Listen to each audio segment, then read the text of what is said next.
नमस्कार दोस्तों, कैसे हैं आप लोग। उम्मीद करता हूँ अच्छे होंगे। स्वागत है आप सभी का दिशा स्टडी अड्डा में और एक नई क्लास में। जैसा कि आप लोग स्क्रीन पे देख पा रहे हैं कि पहला प्रश्न पत्र है जो शैक्षिक मूल्यांकन क्रियात्मक शोध एवं नवाचार का, तो इसका 2021 का मैं कराने वाला हूँ पूरा प्रीवियस ईयर पेपर, और बाकी 2016 से 2020 के बीच में जितने भी थे वो मैं करा चुका हूँ इसी सब्जेक्ट के प्रथम प्रश्न पत्र के। तो आज 2021 के कराऊँगा। तो चलिए शुरू करते हैं बिना देरी किए, और आप लोग पढ़ते रहिए क्योंकि एग्ज़ाम जल्दी होने वाला है। वही 15 से 20 सितंबर के बीच में हो सकता है शुरू हो जाए एग्ज़ाम। तो इस बार बैक नहीं लगने देना है किसी भी हालत में, वरना इसके आपको गंभीर परिणाम भुगतने पड़ सकते हैं यदि बैक लगती है तो। इस बात का सदैव याद रखना। तो चलिए शुरू करते हैं। पहला क्वेश्चन है कि मूल्यांकन प्रक्रिया केंद्र बिंदु होता है। जो मूल्यांकन प्रक्रिया होती है उसको केंद्र बिंदु में हमेशा विद्यार्थी को रखा जाता है, यानी विद्यार्थी सर्वोपरि होता है। नेक्स्ट क्वेश्चन है कि निम्न में से जो है तो क्या राष्ट्र का कथन है इनमें से। तो इनमें से राष्ट्र का कथन कौन सा है। तो इनमें से राष्ट्र का कथन है कि ऑप्शन बी है कि बचाव जो है वो निदान का उच्चतम स्तर होता है। ठीक। नेक्स्ट क्वेश्चन है कि क्रियात्मक शोध का उपयोग होता है। ओहो, सॉरी गाइस। तो चलिए 3 नंबर क्वेश्चन है कि क्रियात्मक शोध का उपयोग होता है। तो इसका राइट आंसर हो जाएगा सभी होते हैं, यानी कि शिक्षण सुधार हेतु और शिक्षण में परिवर्तन हेतु और विद्यालयों में शिक्षण की समस्या समाधान हेतु। ठीक। नेक्स्ट क्वेश्चन है कि सर्व शिक्षा अभियान की क्रियान्वयन करने में क्या सहायक है। तो इसमें सहायक है क्रियात्मक शोध। नेक्स्ट क्वेश्चन होगा कि हरि ने 50 में 80 अंक प्राप्त किए, तो इसको क्या कहा जाएगा। तो इसको कहा जाएगा मूल्यांकन। नेक्स्ट क्वेश्चन होगा कि व्यवस्थापक किस पक्ष का उद्देश्य है। तो जो व्यवस्थापक है वो भावात्मक पक्ष का उद्देश्य होता है। नेक्स्ट क्वेश्चन, मूल्यांकन का महत्वपूर्ण बिंदु है। तो इसका राइट आंसर होगा दोस्तों, तो इसका राइट आंसर हो जाएगा दोस्तों ऑप्शन डी, यानी उपयुक्त सभी। तो इसमें मूल्यांकन का महत्वपूर्ण बिंदु है कि शैक्षिक उद्देश्य हो जाएगा और व्यवहार परिवर्तन हो जाएगा और अधिगम अनुभव हो जाएगा। तो ये सारे ही मूल्यांकन के महत्वपूर्ण बिंदु माने जाते हैं। नेक्स्ट क्वेश्चन होगा 8 नंबर की लिंग के आधार पर व्यक्ति का महिला एवं पुरुष में विभाजन कहलाता है। तो यह विभाजन कहलाता है गुणात्मक मापन का।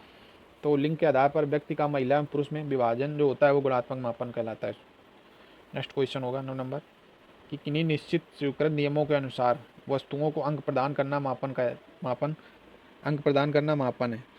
तो यह कथन किसका है। तो यह कथन है स्टीवेंस का, ऑप्शन सी। तो यहाँ पे गलत दिया हुआ तो इसको ये सी होगा, यानी किन्हीं निश्चित स्वीकृत नियमों के अनुसार जो वस्तुओं को अंक प्रदान करना मापन है। तो यह कथन है स्टीवेंसन का। नेक्स्ट क्वेश्चन है कि कौन से उस क्षेत्र के उद्देश्यों के द्वारा बालक के शारीरिक संबंधित कौशलों का विकास होता है। तो इसका राइट आंसर होगा ऑप्शन सी, मनोगत्यात्मक क्षेत्र। तो हालांकि इसका इसमें जो बुक में दिया हुआ है तो इसका ऑप्शन सी दिया हुआ है, लेकिन आप लोग ऑप्शन डी लगाइएगा, क्योंकि जो बालक होता है जो उसके शारीरिक संबंध कौशल किए जाते हैं तो उसमें क्या होता है उसको कुछ सीखने को भी मिलता है। ठीक है। और उस भावात्मक क्षेत्र का भी उसमें निर्माण होता है और मनोगत्यात्मक क्षेत्र का भी निर्माण होता है। तो ये तीनों हैं जो, तो उसमें तीनों ही बालक के शरीर में मतलब प्रभाव छोड़ते हैं शारीरिक यदि कोई संबंधित कौशल करता है। नेक्स्ट क्वेश्चन है कि स्टीफन एम कोरे ने शैक्षिक क्षेत्र में किस प्रकार का अनुसंधान का प्रयोग किया है। तो इन्होंने किया क्रियात्मक शोध का। नेक्स्ट क्वेश्चन होगा कि ब्लूम टेक्सोनॉमी किस सन में विकसित हुई है। तो इसका राइट आंसर हो जाएगा ऑप्शन सी, 1956 में। तो ब्लूम टेक्सोनॉमी क्या दोस्तों मैं बता चुका हूँ पिछली क्लास में इसके बारे में बहुत ही विस्तार से।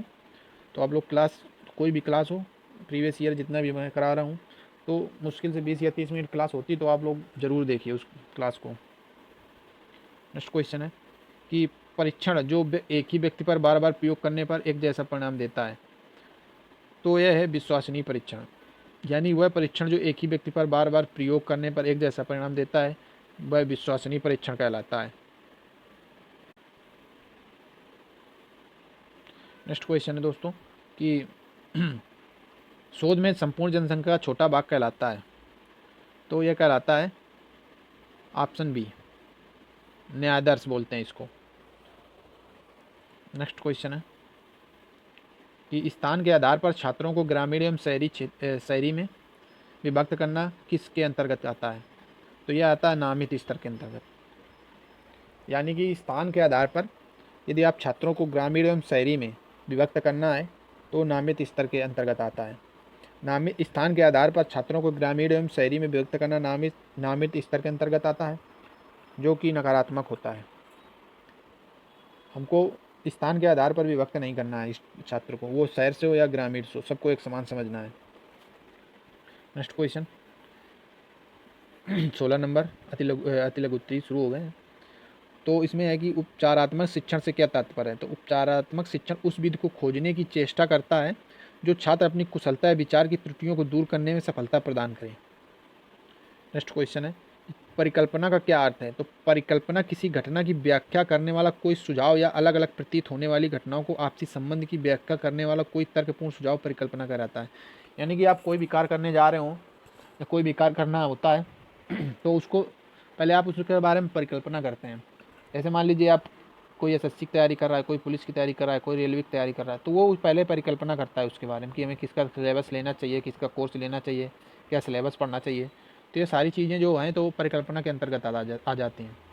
नेक्स्ट क्वेश्चन है कि साक्षात्कार कितने प्रकार के होते हैं? तो साक्षात्कार जो होते हैं वो 2 प्रकार के होते हैं, यानी व्यक्तिगत साक्षात्कार और या समूह साक्षात्कार।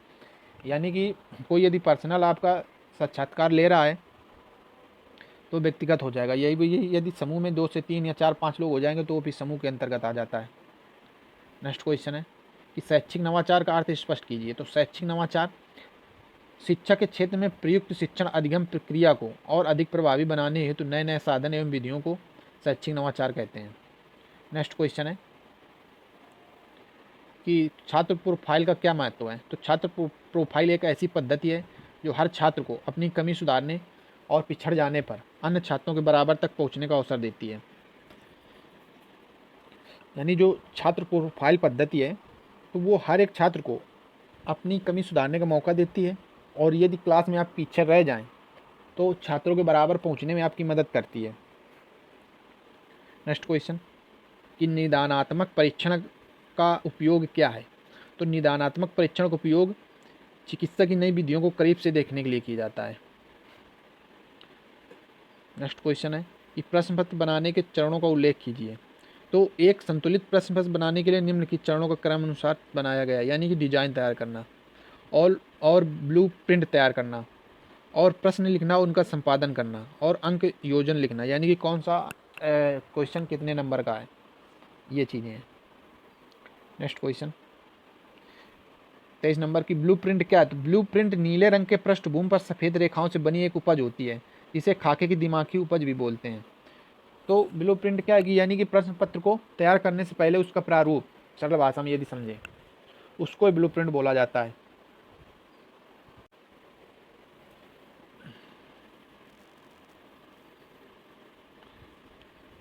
तो 24 नंबर क्वेश्चन है कि ब्लूम ने शैक्षिक उद्देश्यों को कितने भागों में विभाजित किया है? तो जो ब्लूम थे उन्हें शैक्षिक उद्देश्यों को 3 भागों में विभाजित किया है। नेक्स्ट क्वेश्चन है प्रश्न कितने प्रकार के होते हैं? तो प्रश्न प्रायः 5 प्रकार के होते हैं, तथ्यात्मक प्रश्न, और दूसरा है विसारी प्रश्न, और तीसरा अपसारी प्रश्न, और चौथा है विश्लेषणात्मक प्रश्न, और 5वां प्रश्नवाचक प्रश्न। तो चलिए मैं समझा दे रहा हूँ आपको तथ्यात्मक प्रश्न के बारे में। प्रश्नवाचक प्रश्न तो पता है, मैं पहला, दूसरा, तीसरा, चौथा 4 डिस्कस किए दे रहा हूँ, 5वां आप जानते हैं।